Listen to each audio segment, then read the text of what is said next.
Nyaffe buyukwe ffe maama goberera omukulu subscribing ne TikTok gye tuli osobola okumanya ensonga ezigenda mu maaso mu Buyukwe district. Twetaaga support yammwe mutukube ku namba y'essimu ali mutuwe n'emirimu mikwano tukole. Nze omwana Soda nkoze n'omukulu Focus ali ku kamera n'okwediting ensonga ne zituuka nga ziri nnungi. Tuwagire district yaffe tugisitule giteke mu bbanga. Nina omukyala eno yeesimbyewo ku bwa kansila agenda tutegeeza nnyabo. Nsanyusa okulaba.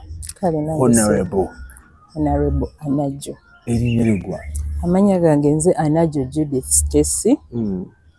Nga nzaliddwa ku UEB quarters, that is in Njeru. Era nazaalibwawo ne nkulira naawo. Era nkyenva nvuddeyo ntwale guno omukisa nti nkulembera Bananjeru. Ab'ekitundu kyo kyennyini. Ab'ekitundu kyange. Kitundu bakiyita bati? Bakiyita Njeru Eastward. Yeah. Lwaki weesowoddeyo okuvuganya?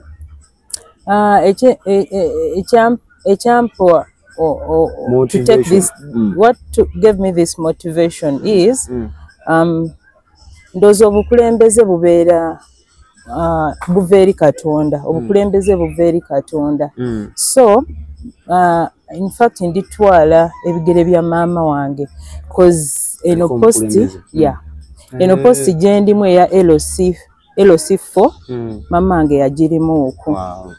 Nekyali kya mukisa mubi nnyo nti ekisanja kino ekiri okuggwako oba bamubba nnyo obululu. Ndiro mulikiriza buli kaseera nedda kya mazima ddala. Bamubbira tetwali bamativu n'akamu. Nogamba kanzije. Konze kanzije. Musaayi muto. Biki by'osuubiza ab'ekitundu ekyo by'ogenda obbakolera? Banange Bananjeru East. Basuubiza bingi nnyo. Kubanga omukulembeze waffe abaddewo oba omukulembeze wammwe abaddewo ndabira ddala nga omukyalo oyo talina kyamaanyi kyabakoledde. Naye being nti ndi musaayi muto mbalumirirwa. Njagala kulaba nti naddala ku sayidi y'abakyala bamaama ba single mothers bayise nnyo mu bingi obulumi bungi whereby in most cases tebasobola yadde kulabirira baana baabwe. Olumu baba tebalina n'emirimu. Naye njagala twala guno omukisa nti we munaaba mumpadde votes zammwe nja kugezaako kyonna kye nsobola nti kyemba ndabye eri kye tuba tusobodde oba loobingira okubeera nti tukikozesa mu ngeri entuufu kubanga tubalumirirwa. Nze mbalumirirwa nga bakyala bannange.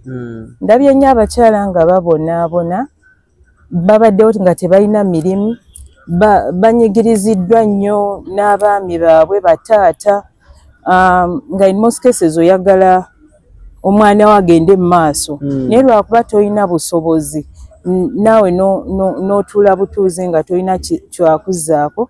Naye kendi okujja bakyala bannange ndibazzaamu amaanyi nti ngenda yimirira wamu nammwe tugenda fafaagana paka tulabe nti omukyala asobola okweyimirizaawo n'abaana be. Then n'ekyanjaga kwogera ku baana ba ghetto.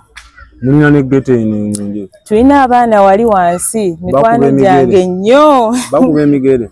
Tebakuba migere, baana bakkakkamu. Tebakuba takisi makisadu? Tebakuba baana bakkakkamu. Abo abaana nabo babonyeebonye nnyo si lwakuba nti oba babi, si babi, naye sometimes olw'embeera gye balimu ebafoosinga okola ebitasaanidde. Katugambe okukozesa amalagalagala. It's because in most cases tebalina kyakukola. They don't have jobs. Naye if we leaders we lob something and we put in something like we create job opportunities, bana abana tuba tubawadde ekyokukola nti ebirowoozo byabwe bibeera na active nti they don't think about these other things like for example taking drugs and selling those things of marijuana. Yeah. Nga tusibula abakulu abaako kyobagamba oba basaba kalulu oba basuubiza ki oba bagamba ki baabo mbakwasiza? Banange Bananjeru Njeru Eastward mbaagala nnyo kyekisookerako ddala. Mbasaba akalulu ka omukulembeze waffe Bobi Wine mumuweeranga ddala kubanga y'omukulembeze agenda sobola Uganda y'omukulembeze agenda otambuza Uganda yaffe we twagala ebeere. Honorable Nabatanzi temumwerabiranga, Honorable Lukanga banange Bananjero Eastward, Honorable Abdallah omuchenjaji gwegenda obeera naye temumwerabiranga. Ndi wamu naye nze Anajo Judith Stacy omwana amuweewaka temuneerabiranga njayimirira wamu nammwe. Nga tusibula kano ku kibuuzo, who is your role model in politics we Uganda? Actually my role model is Bobi Wine. Why? Obuvumo oyo omwami bwe yajjayo oba bwatukanga nnyo. It was not something expected. He rose from ghetto. Yeah. Like really he's my role model. Wow. Omukyala. I think my mom. Tumuleke kubuyo of course tasobya tagambwa. Tugeze kugenda ku national level. National level. Right now I have Honorable Nabatanzi. No. Era yonna bane bale kwagala bwikwe. Basaba de banyabo bwete betukoze olunaku olwalero omukyala wuyo ensonga zamuziwulidde. Subscribinga abananjeru mukama abatukumire.